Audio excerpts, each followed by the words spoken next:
At dahil nga po na pag-uusapan na rin lang naman natin ang safeguarding ninyo sa inyong mga gamit, aba, hindi lang pala dapat yan. Pati itong paggagawa ng e-travel, maging alerto kayo. Ito, babala sa lahat ng mga Pilipinong nagpapagawa ng e-travel sa mga tao dyan. Paulit-ulit ko sinasabi sa inyo, ginagalit nyo lolo nyo, nagagalit pa kayo sa akin kapag tinuturuan namin kayo. Sasabihin ninyo, ikaw na matalino, hindi lahat ng tao matalino gaya mo. Yung mga emosyon kasi ninyo, pinaiiral ninyo. Ayaw nyo munang namnamin. Anong nangyari kay kabayan? Sabi niya, one day ago, nag-post siya. My bank blocked my ATM card because of e-travel.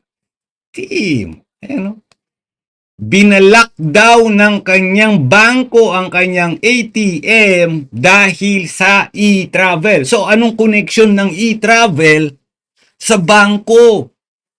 Ang e-travel wala namang bayad, pero bakit may issue dito na pati yung pera nadali? Sabi niya, eto na nga. This was March 2024. I went back to the Philippines for 1 week or for a week vacation. I forgot that we have to do the e-travel before arrival and departure. Like 20 minutes before the plane lands, the staff reminded the people about this e-travel, and that's when I realized I haven't done mine. So, dito mga kababayan, malinaw na siya po ay sumakay ng eroplano at walang nag-check sa kanyang e-travel. So, pwede po ba yon? Pwede po yun. Bakit po pwedeng sumakay ng eroplano nang walang nag-check ng e-travel sa inyong point of origin? Dahil wala silang pake kung anong gagawin nila sa iyo sa Pilipinas. Ang e-travel, hinahanap lang yan doon sa Pilipinas. Pero this the thing, paano na-block ang bangko niya, yung ATM card niya dahil sa e-travel? Let's find out. Sabi niya, when we arrive at NAIA, I connected my phone to the airport internet and tried to do my e-travel. So, sa NAIA siya lumapag, doon siya gumawa ng e-travel connecting to the internet ng Pilipinas. I don't want any trouble, so I figure I had to do it as soon as I connected to the airport internet. It automatically brings me to the site says e-travel. So, nung nag-browse siya, connected to the internet, lumabas yung e-travel. I filled up all the form, but to my surprise, I had to pay it to the end via card. Boom! So, lumalabas dito na ang kanyang ginamit na e-travel site ay yung peke. Ulitin ko, yung peke. Pag hindi talaga kayo nanonood sa Storya ni Juan, hindi kayo updated dito. May mga site po talaga na naniningil. Visa card, Paymaya, Coins.ph o Coins.ph, may mga ganun eh. So dito napakalinaw po, no? So may kasalanan ba ang ating gobyerno ngayon? Walang kasalanan yon kasi marami na silang abiso sa mga Pilipino or even the travelers not to engage with the e-travel na naniningil. Kasi wala naman talagang bayad yon. Sabi niya dito, to cut this story short, me and my friend use my card so we can have this e-travel. I know it's my fault also by not doing my research. It cost me almost 8,000 pesos. Team. 8,000 pesos mga kababayan ko. No? First time I came in e-gates in the Philippines, no stop to ask about this e-travel, so I went home still thinking about the e-travel because I know it should be free.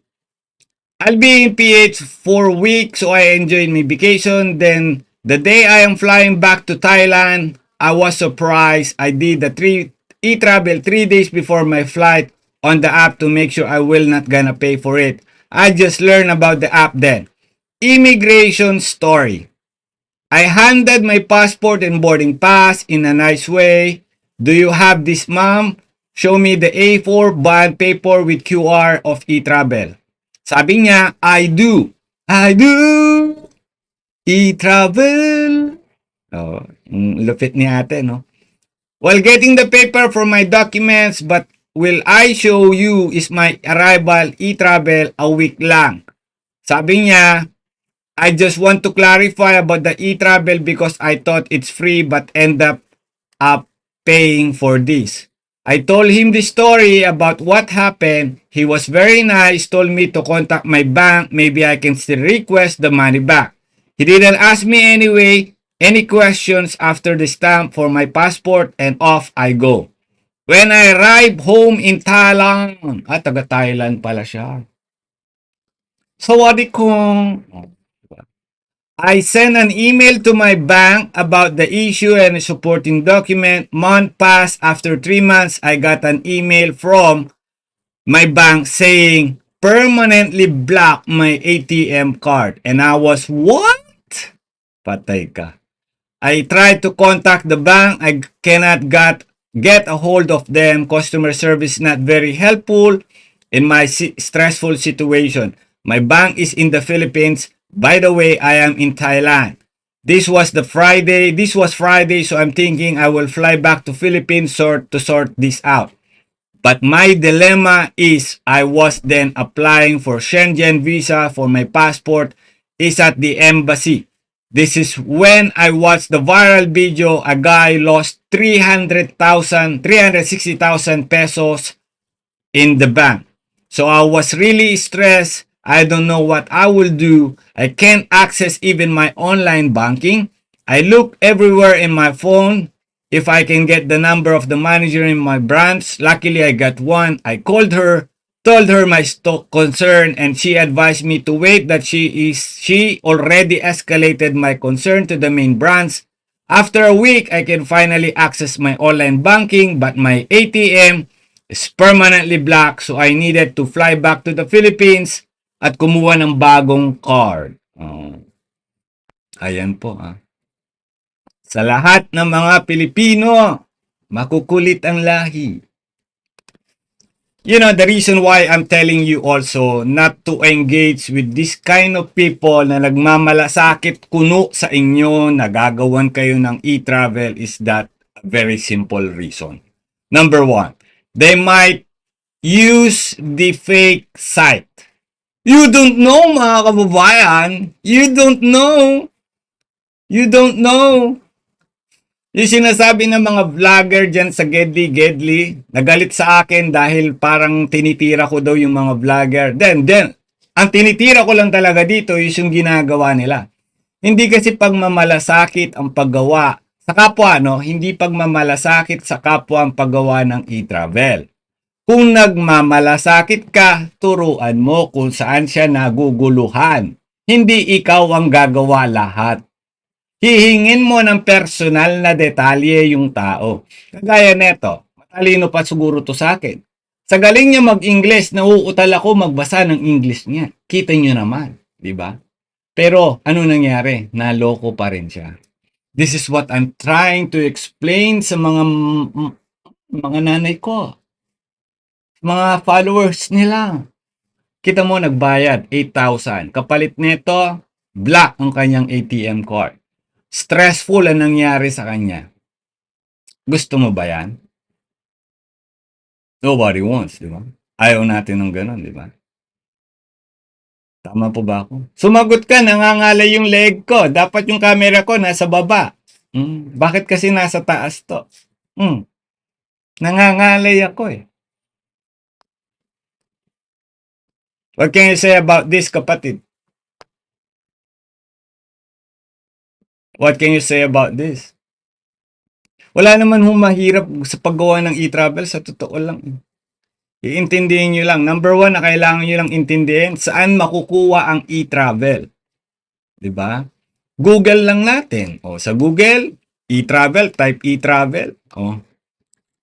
E-travel. Boom. Tapos, ayan na, Ayan na po, number one. Ganun lang naman yun. Pag ganito lumabas, kapatid, hello kay Diggs Channel, yan. Parang kilala ko to si Diggs Channel ah. Ito ba yung viral na sa Riyadh? Ito ba yon? Viral sa Riyadh na inuman ba yon? Forgot. Imagine, no? Ayun, balik tayo. E-travel. Pag ganito lumabas sa inyong screen, sa inyong cellphone, tablet, ano man ho yan. Ito na yun. Wala nang iba pa. Wala nang iba pa. Diba? Yung iba ho kasing e-travel, ano may naniningil eh. May visa na hinahanap, hinihingi sa inyo. Ito wala eh. Ito wala. Ang gagawin mo lang dito, mag-register ka. Ngayon, para mas madali po itong paggawa ninyo, you can just download the eGov app eh. Download nyo lang po itong eGov app, kapatid. Ayan, eGov PH. Install nyo lang po yan. Lahat naman, nandyan na. 'Di ba?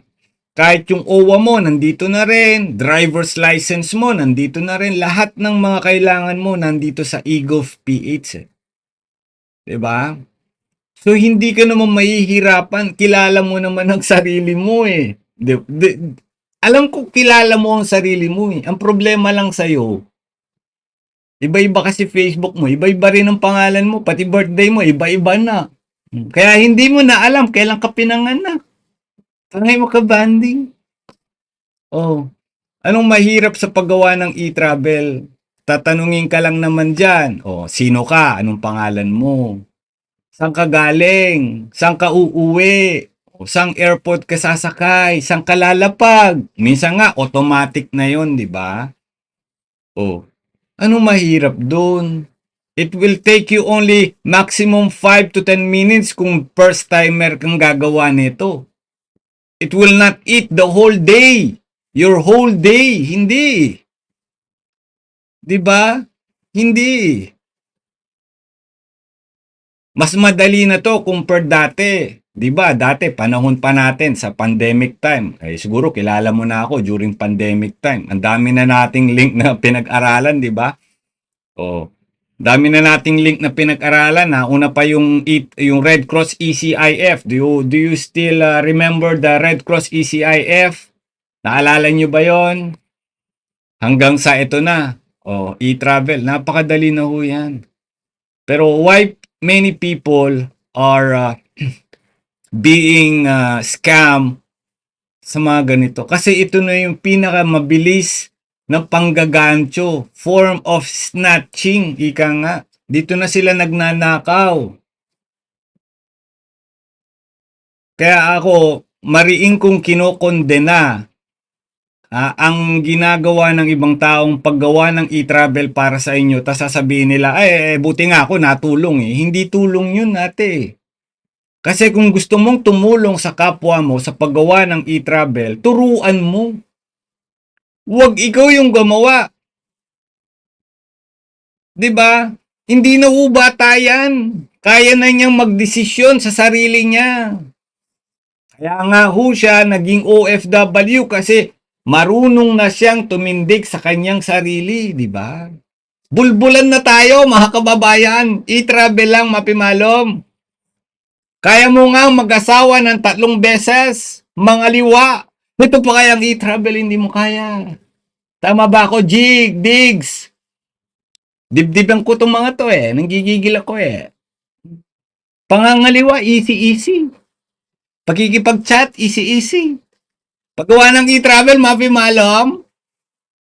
Sampalin ko kayo ng 500 real eh. Kakasahod ko lang sa Meta. $14,000. Kaya mo ka banding. Joke lang. Grabe naman. $14,000 sa Meta. Grabe naman yon, 'di ba? Nakailang boyfriend ka na at girlfriend, hindi mo pa rin alam kung paano gumawa ng e-travel. Nakakaya naman sa girlfriend mo at boyfriend mo. 'Di ba? Yung iba ko pati sa amo na pinapagawa. Ito ay hindi ko alam, no? Minsan niloloko niyo na lang sarili niyo eh. Sabi ni Leia, China all. Joke lang, $14,000. Naniwala naman to si Rogelio. Grabe naman. Isang taong kandi pinasahod ni Meta. Bigla na lang binigay sa'yo. O, 14,000, huwag ka na magalit. Grabe, no? Paano kung nagpapagawa siya pa ang galit kapag tinuturo? Eh, di wag mo nang gawan. As simple as that, eh. Kasi kung yung tao po lumalapit, paano matuto sa paggawa ng e-travel, dapat meron siyang perseverance. Eh. Dapat marunong siyang ah, mat, gusto niya talagang matuto. Ngayon, mapapansin mo naman yung tao ayaw matuto, ay wag mo nang turuan. Ganun lang naman po yun eh. 'Di ba? Tsaka ito mga kababayan eh, ang paggawa ng e-travel pwede ka naman mag-advance eh. Oo. Gagawa ka lang naman ng account eh. Yung account mismo, pwede kang gumawa ng e-travel account mismo. Kahit hindi ka pa umuwi. Pero from the moment na uuwi ka na, 72 hours, within that time, pwede ka nang gumawa, mag-register. Iba po yung, di ko alam kung naiintindihan nyo ako. Gawa ka ng e-travel, account, pwede yon. Kahit next year ka pa umuwi, account lang naman gagawin mo eh. Account lang, di ba? Pero kapag kayo ay uuwi na, mag-register ka dito 3 days before your flight, pwede na. Do you understand po? Sana naintindihan ako ng mga kababayan ko. Sana naintindihan ng mga kababayan ko. Anyway, hindi ko na upahabain pa ang video na to at ako po ay nagpapasalamat sa inyong lahat at nangangamoy na yung aking carpet ng kape. Nahulog yung kape ko. Pangit ka banding. We'll see you on the next episode. Pag-usapan natin ang isang Pilipina na uminom yata. Ewan ko kung anong ininom neto. Ano bang ininom neto? May balita lang ako eh.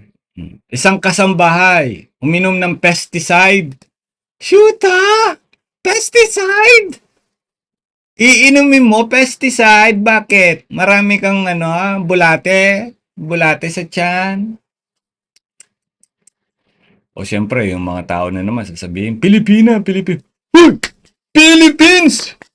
Philippines! Yung mga tao, no? Grabe, no? Makarinig lang ng, isang kasambahay sa Kuwait uminom ng pesticide. Philippines! Philippines! Grabe kayo, no? Hindi ba pwedeng ibang lahi lang? Yeah!